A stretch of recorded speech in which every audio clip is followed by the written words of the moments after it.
Okay, we will call to order the September 6th meeting of the Healthy Neighborhoods Advisory Committee.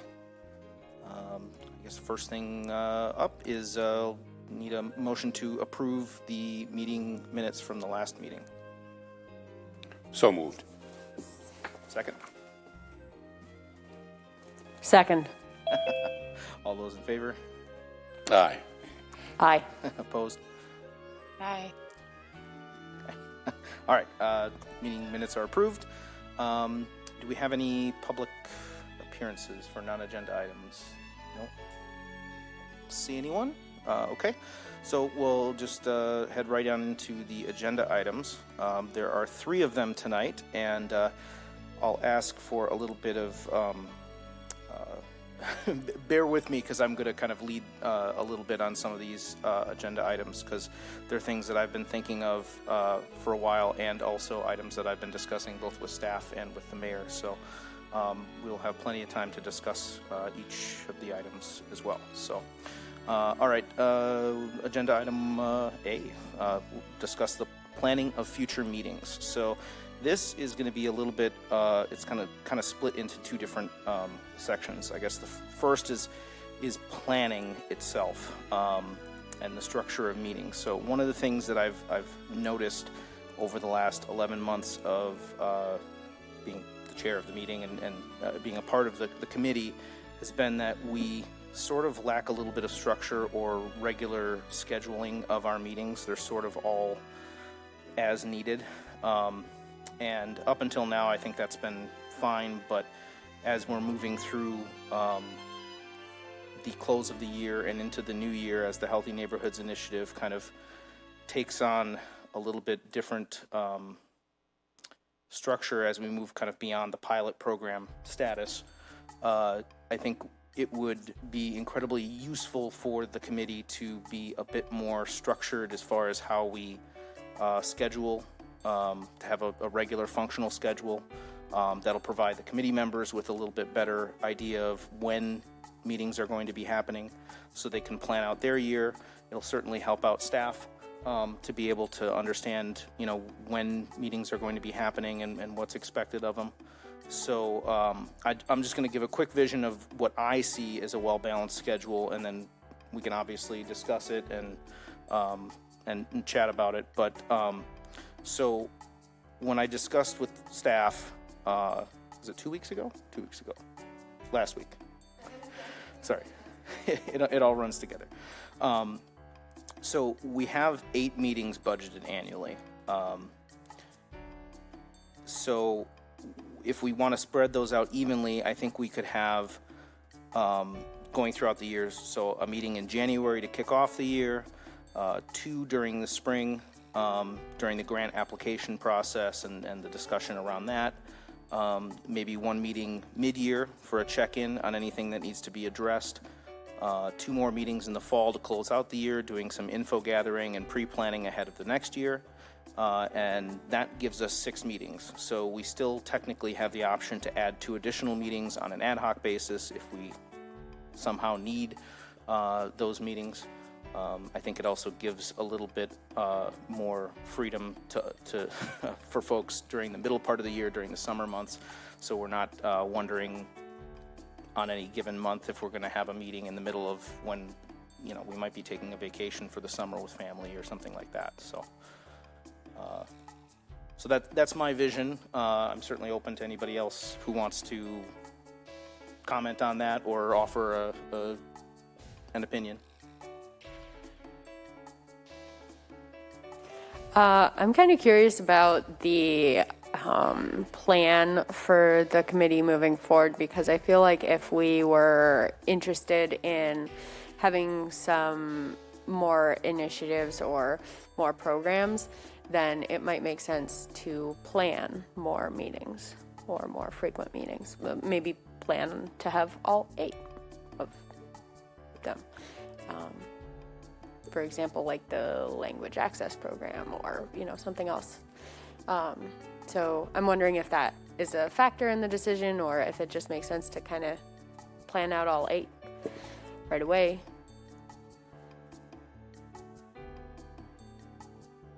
Well, I will say that I'm not sure if we could set exact dates necessarily too far in advance, but I guess the intent behind, I guess, my original plan was around the existing structure of the strategic plan as it currently sits, which is, mostly structured around the grant program and also the other pillars that currently exist. So if we do add additional portions of the initiative, if there's changes to the strategic plan, I certainly think we could add those additional 2 meetings in somewhere in the calendar, depending on what we're being asked to provide recommendations to council on. Randy? We are allowed flexibility, correct? I mean, if there is a topic that we would like to have further conversation, we can build that in, correct? Yes. Yeah. Okay.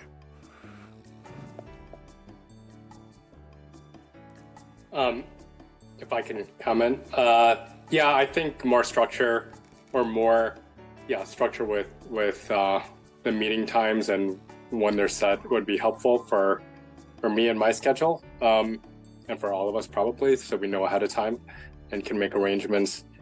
And I would agree to stick with the 6 meetings for now, and then I think we need to have a further conversation about what the committee is going to take on.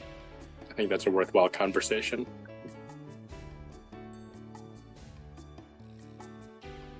Sure, and part of that kind of segues into the second kind of half of the planning portion, this part of the agenda. So I guess we can kind of go back and forth and talking about that. But yeah, the second portion just is talking about kind of what our focus is going to be for the remainder of the year, and as we look at the start of next year, because we are now provided with that opportunity to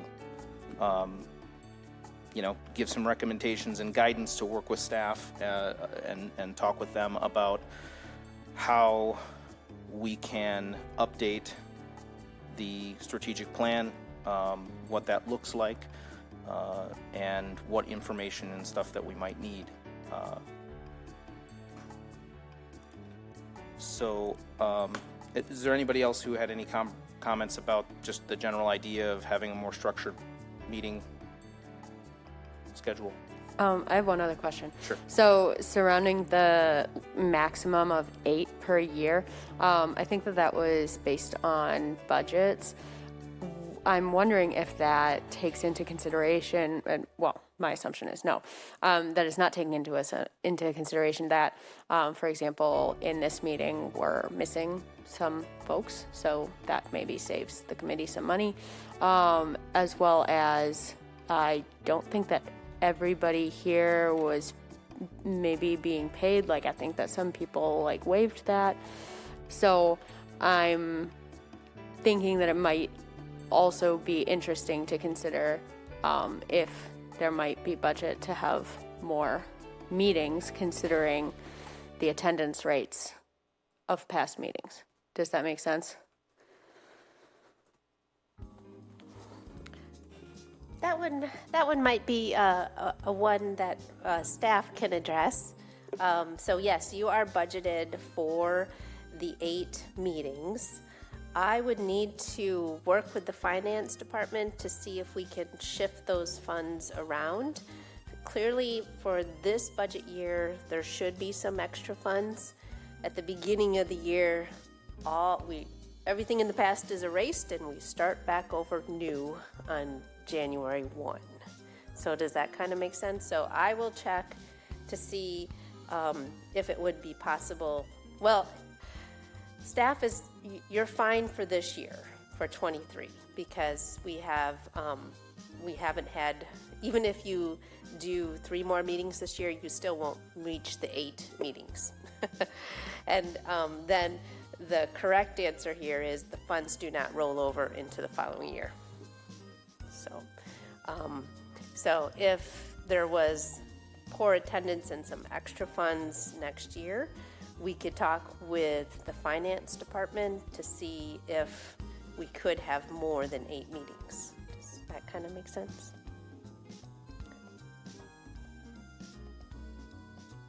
Yeah, I think this year, really, the limiting factor is simply going to be the number of months remaining in the year. And I think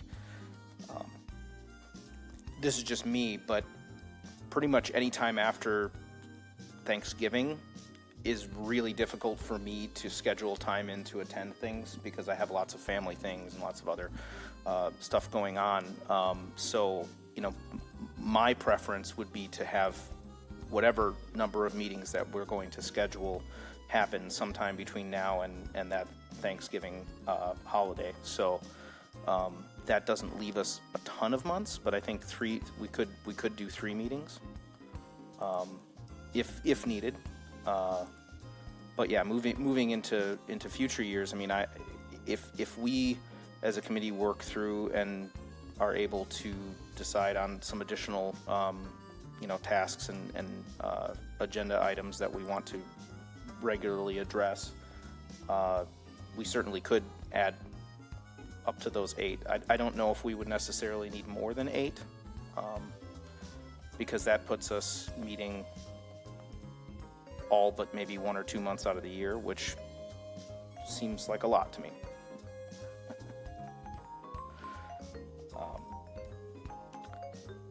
Anyhow, so in terms of looking at what we're going to do for the remainder of the year, one of the things that I would like to see us look at is gathering information through various means to really understand what the community is needing, what organizations, nonprofits are seeing on the ground, and trying to gather as much of that needed information as we can for the start of the year so we can then work with staff to identify what the strategic plan needs to be, how the strategic plan can be updated, how we can recommend to the council any changes that need to happen. So a lot of that we can do in the committee and meetings, but I think some of that is going to be homework and potentially field trips. One of the things I talked with the mayor about was doing some in-person visits with some of the organizations and nonprofits that are serving the community. And so I'm going to be directly reaching out to some of those with the help of staff to identify which organizations, and then I'll be sending out emails to the committee members with some scheduling requests so we can see if we can find a way to get as many folks as possible to meet with these organizations where they are and see what they're dealing with, in addition to reaching out and inviting them to come to us in the meetings as well. And one of the things that I really want us to focus on in those meetings is the needs of the community versus the grant program, because the grant program is kind of a separate entity, and I agree with staff and the mayor that making sure that both of those portions of the initiative are handled in a way that isn't going to cause them to interfere necessarily. So I don't want there to be any hesitancy on the part of community organizations, nonprofits, or just community members in providing information to the committee because they are afraid or concerned that there's favoritism or that there's any sort of information that they give us that's going to cause their application to be affected.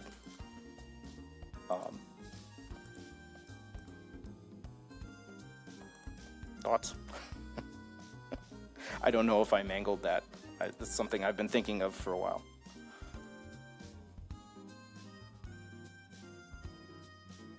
Yeah, I mean, I agree. I think that all sounds good.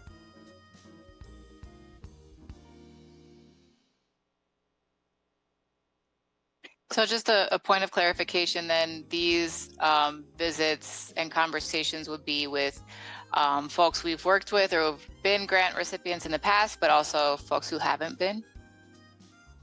Yeah, exactly. The idea would be to have a complete open process to talk with anybody in the community that's providing services, that are assisting people, anybody who wants to inform us as to what's going on, so that we can take all of that data in. I think there's a separate opportunity to talk about grant recipients themselves, and talking with them about the programs that they have facilitated with grant funding. And I think that part of that is going to be early next year, talking about that process before the application process really starts in earnest, to make sure that applicants understand that the understanding, because right now we don't have any of that written down in the application process. It's not part of the information packet that's given to people who or accessible to people, is that, you know, we would like them to come talk to us about what they've done. And I don't want to put anybody on the spot, right? I don't want to call an organization that's put on a soccer camp this year and say, you got your grant money, now you need to come talk to us. And they weren't aware that that was something that was going to happen when they applied. So I think that would be a good thing to start off a fresh round with next year when the application process begins.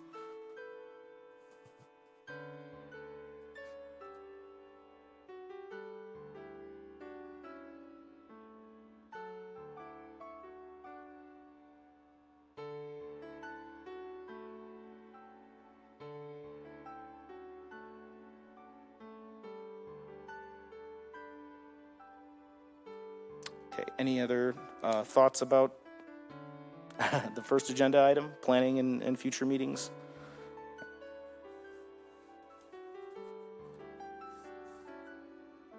Okay, all right, well, I guess, so we'll move on to agenda item B.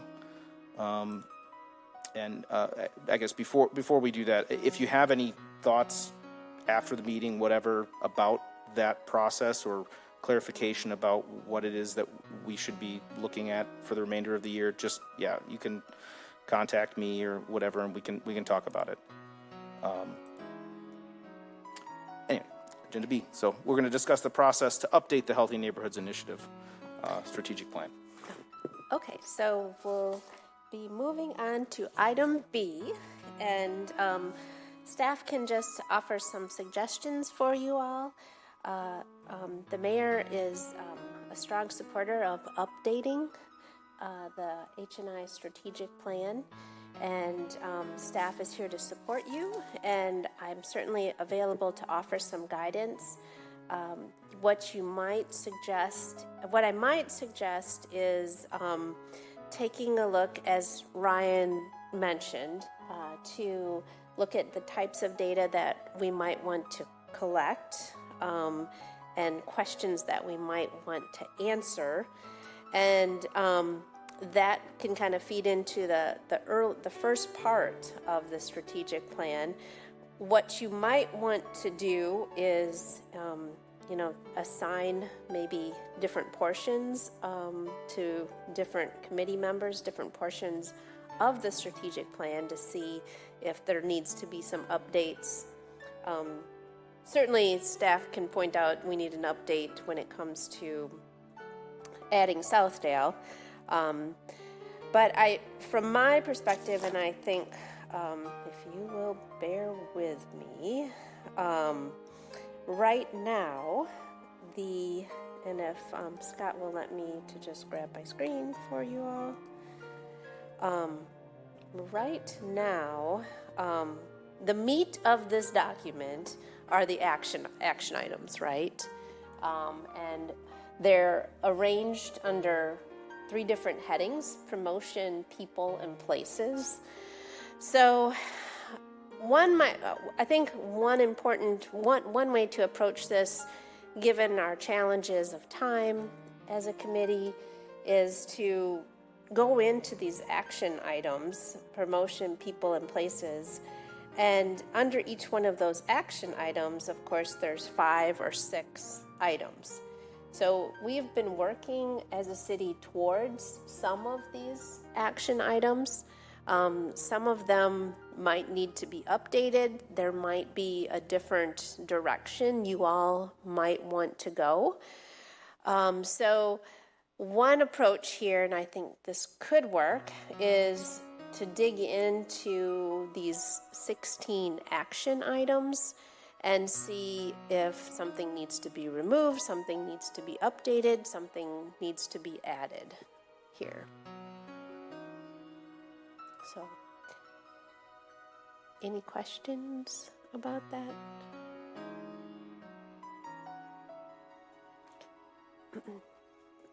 So maybe taking a look, I think your direction of getting data from the community and then taking a closer look at these longer term action items and then making a recommendation to council of the changes for these action items. Yeah, that sounds excellent. I think there's a good number of items underneath these headings that will be good to dig into as far as what movement has been made already in the direction of the goals, and whether or not that warrants continued, movement towards that, if it's already been completed, or if it's something that maybe isn't going to work out, and maybe there's other options out there in the community that either were unidentified at the time or are newly identified, new needs in the community, because this document is now 5 years old. And we have the additional Southdale neighborhood to consider as well. So I'm sure that there are opportunities and items that we could specifically look at in that neighborhood to put underneath these 3 headings. I would add that it might make sense to, after, gathering some of that data that you're talking about, consider whether we want to keep these 3 headings as is, because these seem very targeted at the grant program. As far as, for example, promotion is marketing the initiative, meaning the grant program, to stakeholders, getting the word out that we have a grant program. I mean, I'm not certain that in the end we will decide that the grant program is, the entire scope of what we want to do in the committee. And so we may decide that adding a high-level header might make sense, or renaming some of them, recategorizing some things. But I completely agree with what you're saying, Ryan, about gathering the data first and talking to neighborhood programs. Yep, and this is kind of what I also kind of alluded to in terms of homework. This is going to require the committee members to spend some time digging into this document and doing some thinking, including the data that we're bringing in, the community stakeholders and such, because I don't think that we have enough time in the meeting specifically to dig in as deeply as we might need to in order to see whether or not there's some fundamental change in the plan. So I think be prepared to spend a little bit of time on this, and then come to the future meetings with maybe some ideas or questions to ask either of staff or of some of the folks that do actually come and speak with us and provide us with some data, which I suppose leads us into the final agenda item. But first, I guess we'll just see, is there any more discussion on this agenda item? Anybody have any additional questions for Deanna or?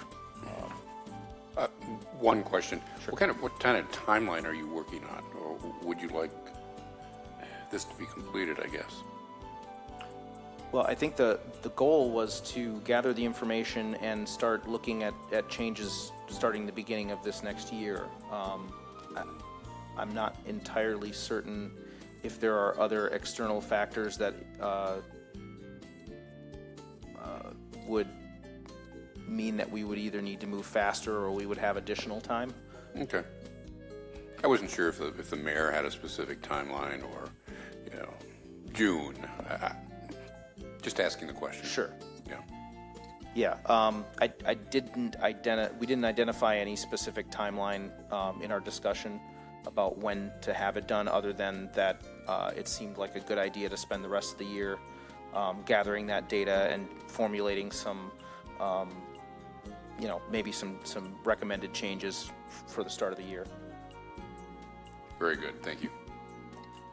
I have one more question. Is there a timeline for getting in or talking to in detail with the neighborhood navigators?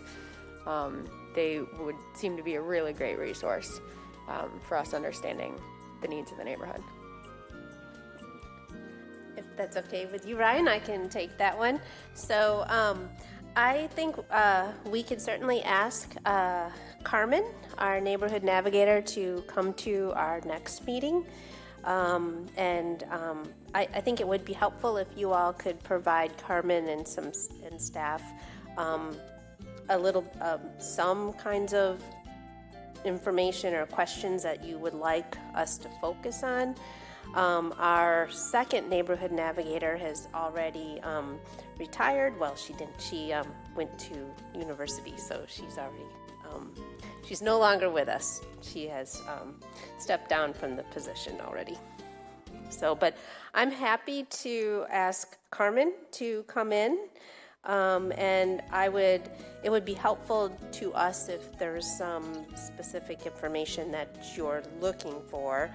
Of course, Carmen focuses on North Fish Hatchery, so it would be, if there's any comments or thoughts, please let me know. I have a question as a follow-up. We have two navigator positions, correct?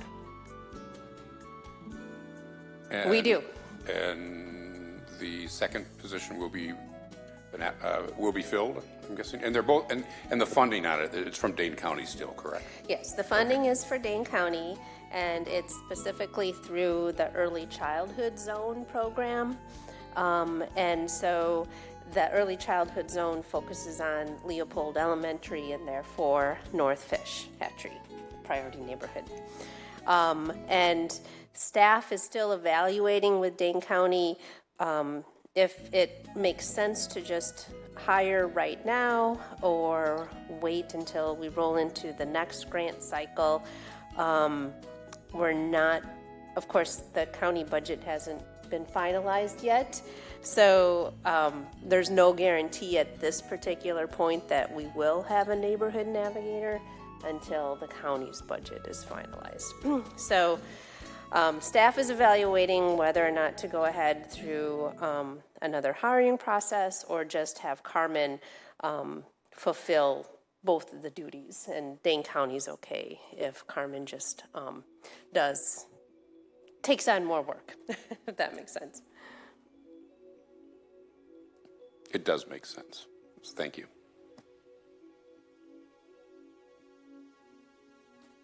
Okay, well, yeah, I mean, that brings us to the final agenda item C. Kind of some open discussion about questions that we might have for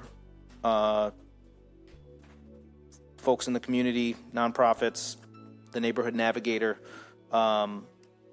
when it comes to serving these priority neighborhoods. So, we can. I think there's some low-hanging fruit, but there's probably going to be some specific to individual organization questions that I don't know that we can come right now and list a question, because we don't necessarily know who we're going to be speaking with. Although certainly the neighborhood navigator, we might have some more specific questions that we could write down tonight.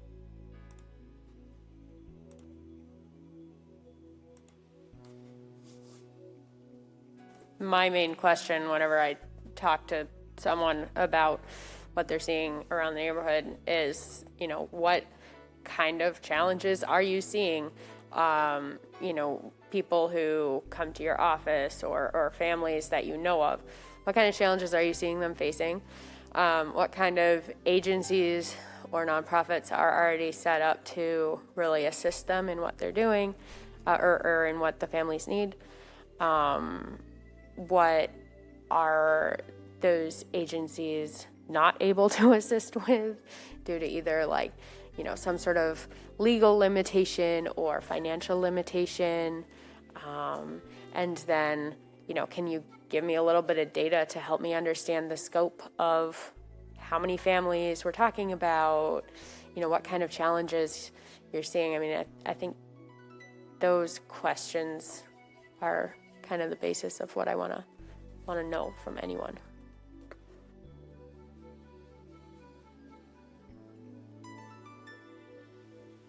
As a follow-up to Ari, and Ari, she mentioned a bunch of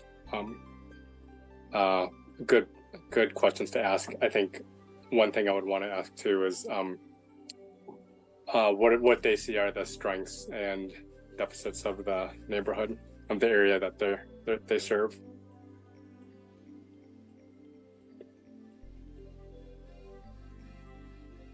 I also think, I'm in agreement with what was already shared, and then also just better understanding what organizations or groups are currently finding successes in their work within the neighborhood. I know one of the difficulties in the Southdale neighborhood is that we don't actually have a lot of organizations that are providing services to the neighborhood, and so I know that will be a challenge to find folks to partner with. So I'd be interested in knowing who is currently involved in the neighborhood and what kind of success they're finding in their contributions.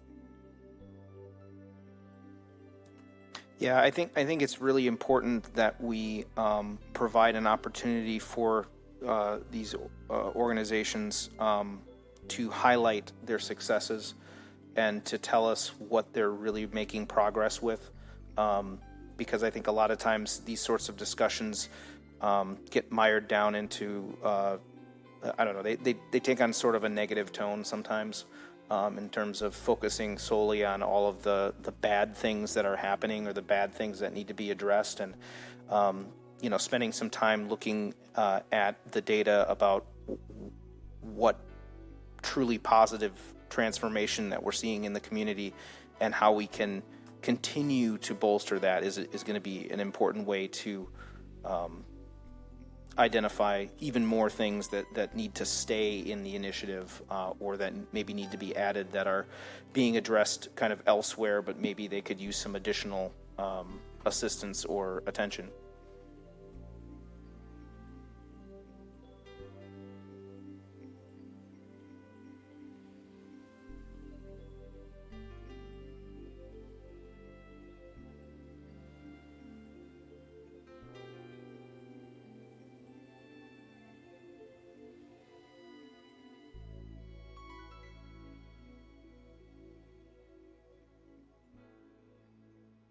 One last thing I think from me is just it would be nice to know what people are seeing in terms of just a general trend in the neighborhood. What are the trends?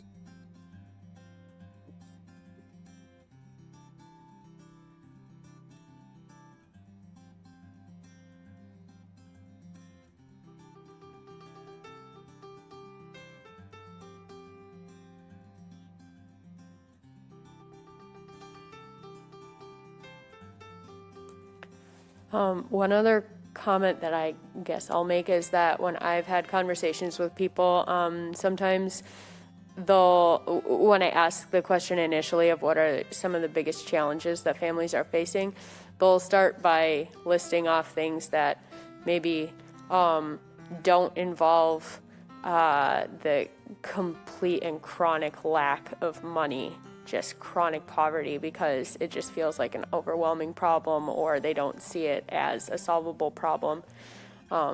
So while I do like starting a conversation with that question, I definitely think that once the conversation keeps going, you dig down a little deeper and you keep asking more and more questions about what they're seeing and what some of those causes are.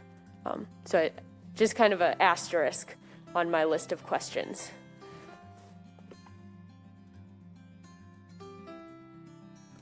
Sure. Yeah, looking for root causes is going to be critical to truly addressing more than just symptoms.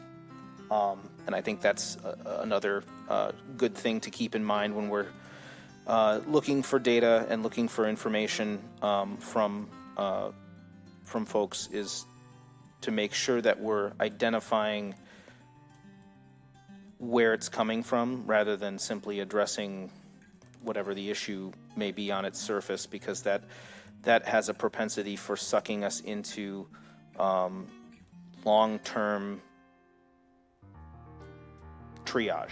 And triage is important, but by far we're more useful when we can stop what's causing the issues than simply doing that slap a band-aid on it approach.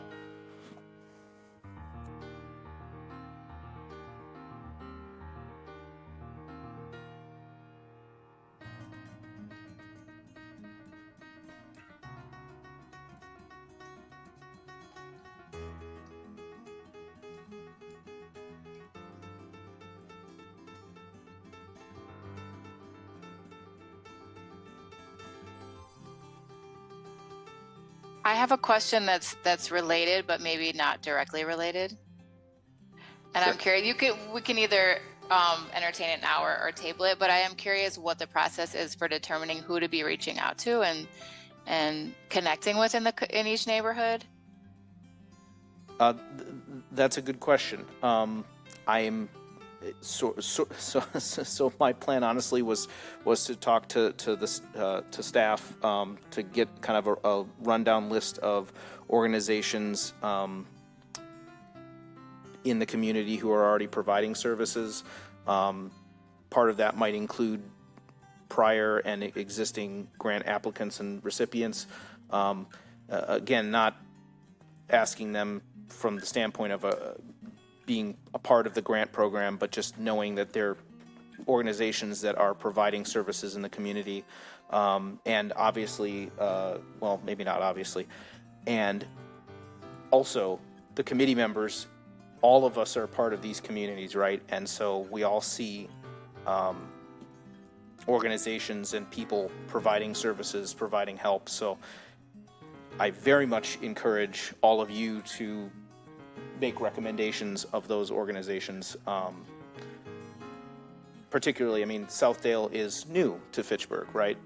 And I'm not as familiar with that neighborhood, so I don't know what services are being provided there necessarily. So that's another, I guess, request from me would be to, help me out, and we can. And if you have connections with an organization and you want to schedule, a visit with the organization or what have you, we can certainly do it that way too. The more people we can get to visit the organizations and to see what's going on, the better, no matter which way it happens. I would make a recommendation to maybe see if Ryan Estrella has any recommendations here, particularly because Joining Forces for Families, their primary job is to make recommendations of other resources. So please, Ryan, if you have any ideas on this.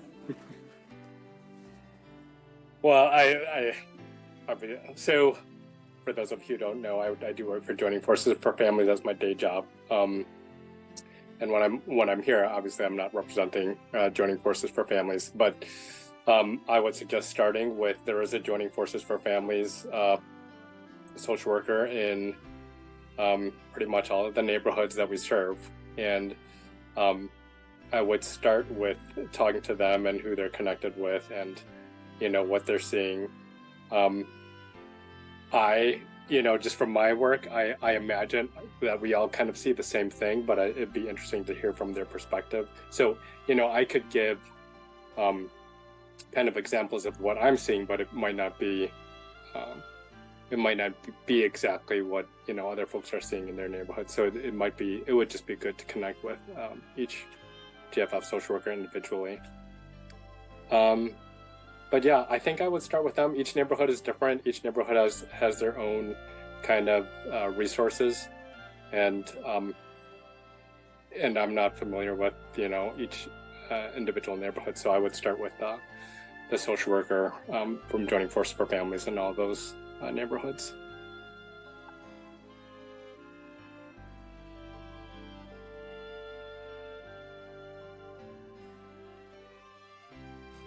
So yeah, I talked with the Joining Forces for Families representative in the Leopold area, North Fish Hatchery Road, and her name was Janet, and she expressed that she was probably not going to be available for any of these meetings, but she did explain to me that some of the biggest problems that she's seeing, if I may speak on her behalf, were language access issues, specifically around rental agreements and landlord-tenant issues, just communication between landlords and tenants, as well as issues around affordable housing being non-existent, and chronic poverty, that doesn't necessarily have an easy solution. But one big recommendation she had was that I talk to the tenant resource office, and so that's what I did to get more insight into the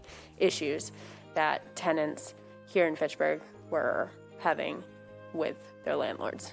And so that is a recommended path from a Joining Forces for Families representative.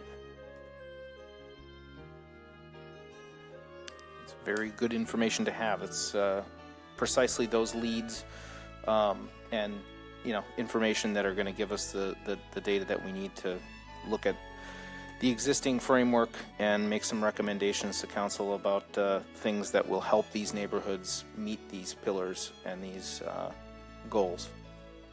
So.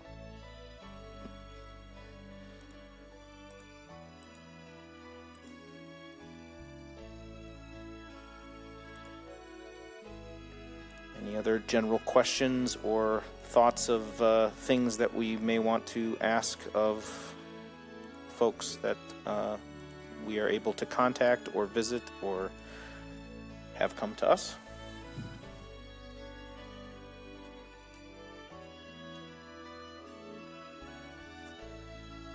One last thing that I was thinking about is maybe just asking what they see would be helpful for their work,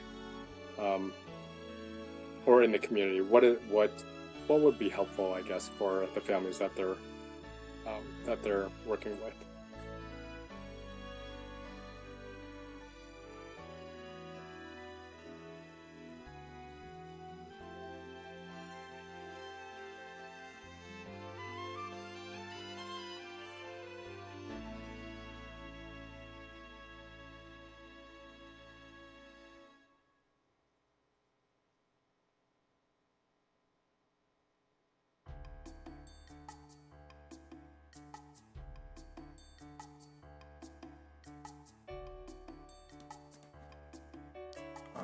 All right. One more chance. Anybody have any other things they want to add?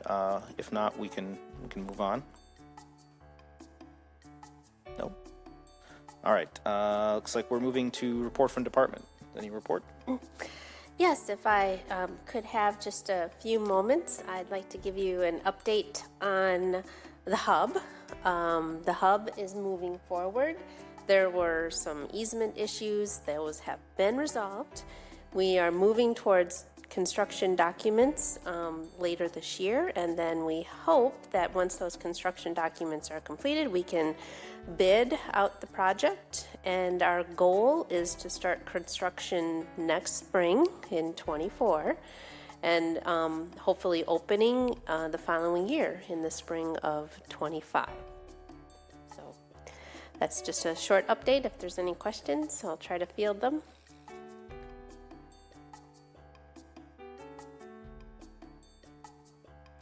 Great. So then, just a short update on the Teen Center staff continues to, it's been a slow process and it's unfortunate, but staff is continuing to work through moving forward the Verona Road West Teen Center.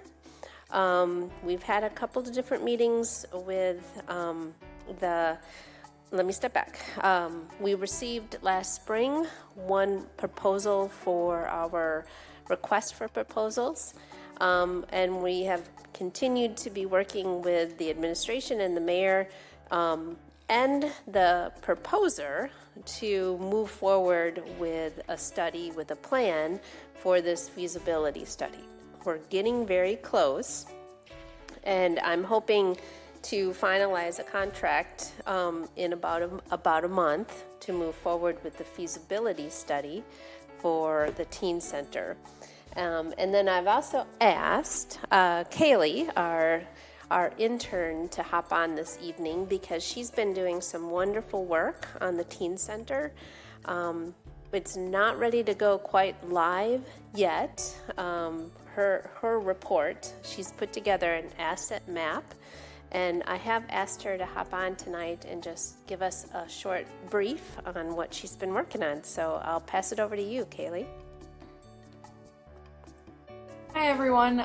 Yep, like Dana said, I've been working, or I'm sorry, Deanna said I've been working on a teen center asset map.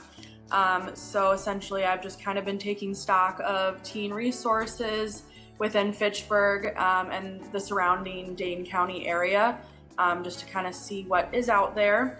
And then from there, I reached out to some organizations within the community and throughout Wisconsin who are kind of already doing the work with teen centers, teen resources and services to get their input and experiences on their experiences with teen centers and resources and how that can kind of inform the decision making for Fitchburg.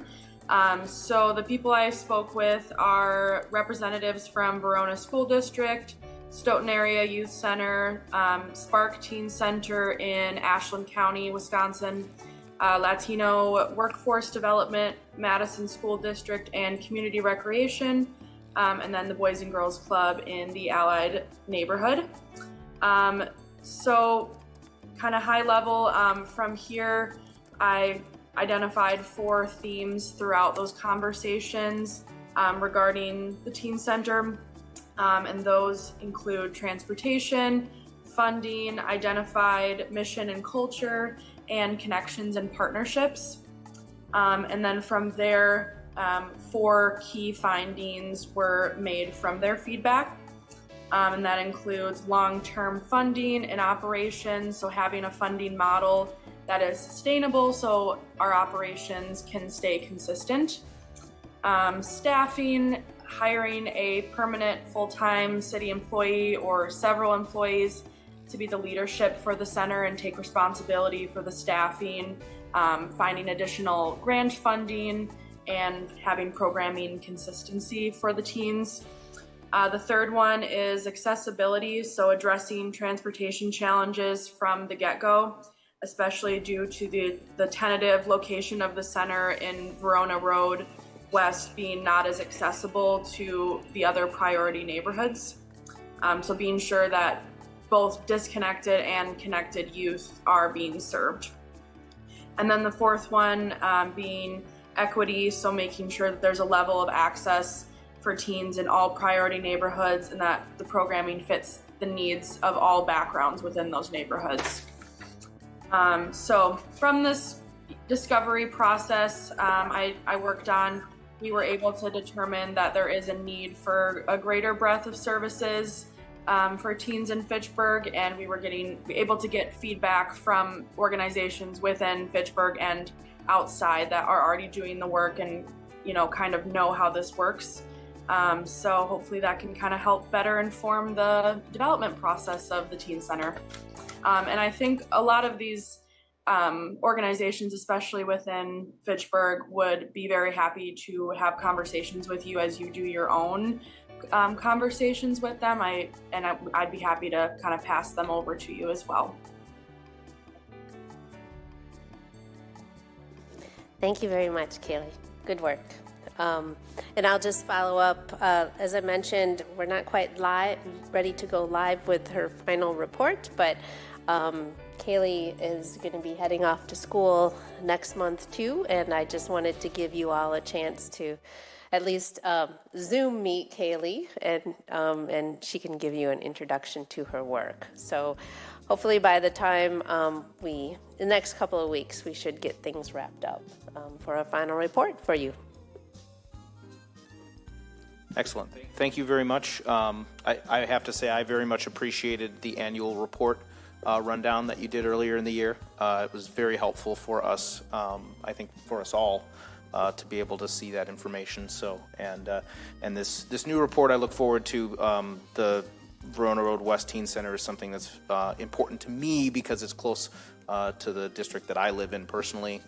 So I'm very keen to see what information that you've been able to put together about it.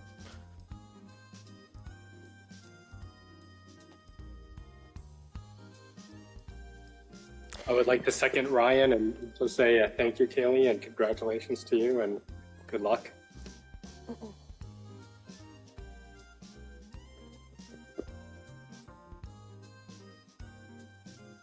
My report is complete. Okay. I guess. Are there any other announcements? Anything? Didn't think there would be. Okay. All right. Well, I will entertain a motion to adjourn then. So moved. Seconded. All in favor? Aye. Aye. All right. Meeting is adjourned. Thank you very much.